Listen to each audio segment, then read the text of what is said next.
Hey, how's it going, guys? This is Poe. Yeah, you guys know. About the mask. So, if you guys don't know, California is just burning right now. The fires up in Chico is so bad, and everything's just.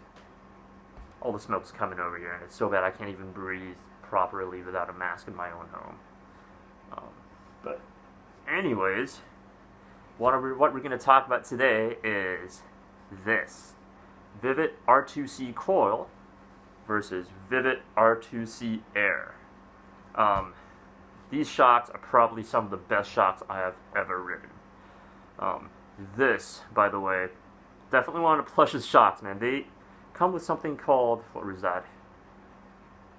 Something rapid recovery, was that what that was? Or something where countermeasure. That's the thing, where it has like a negative chamber, which made the beginning stroke of it blow through the stiction of the seals really, really well.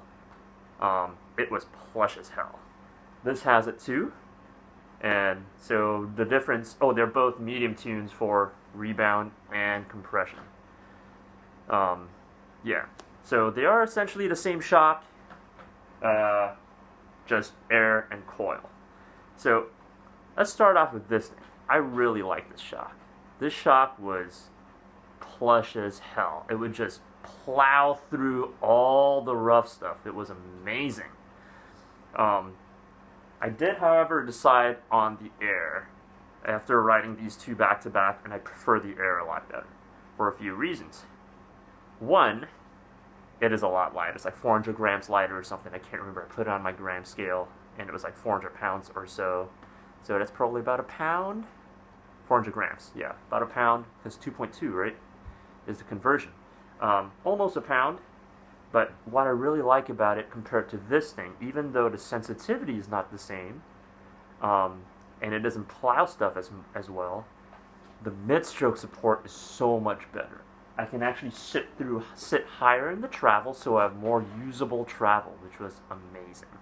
Sorry, I'm just like staring at my cat trying to climb upstairs. We kind of blocked the ladder up so they can't climb upstairs. The air up there isn't very good. But anyways, this has better mid-stroke support, so I have more usable travel, which is really, really cool. It's a lot more progressive too, because obviously it's air. I can send some stuff, overshoot landings, and still, I come out alright. The bottom out isn't as harsh. If you guys have seen the videos of me bottoming this out and that stupid ass step down in Pacifica, it looks like my bike's about to break in half. That was with the coil. With the air, it feels a lot less. So that's like the really obvious things out of the way, right? Alright. Now, how do they perform on the tech stuff? I actually prefer the air and the tech stuff. Well, it's not as sensitive as this, but it's good enough. And what I found was with the coil, I could plow through the rough stuff, which was really, really cool, and it was comfortable. It was stable. It was super predictable. But the air was so much faster. Primarily because, I've been riding falling rate suspension designs for hella long, right? So I'm kind of like used to the whole bike skipping over the rough stuff as opposed to plow bikes like V10s and whatnot. But this thing, instead of plowing through, it would skip over the rough stuff like stone over water, which was pretty darn cool. It was a lot faster. The last air shock I rode was like 10 years ago, and it was a Manitou IS6 revolver, and I thought that thing was impressive, but this thing is impressive as hell. Definitely recommending this air shock. So that is cool. So lighter weight, better mid-stroke support, better bottom out resistance, and it's just more lively where I can just throw the bike around and I can just skip over the rough stuff. Now, with the livelier rear end, it was cool that I can make a mistake in the tech stuff, and if I needed to correct it with my hips or whatever, I can just throw it around and I can correct it a lot easier than this guy. So more predictable, easier to save your ass when you fuck up. So that was really cool. It was more flickable. I could correct my lines really a lot easier.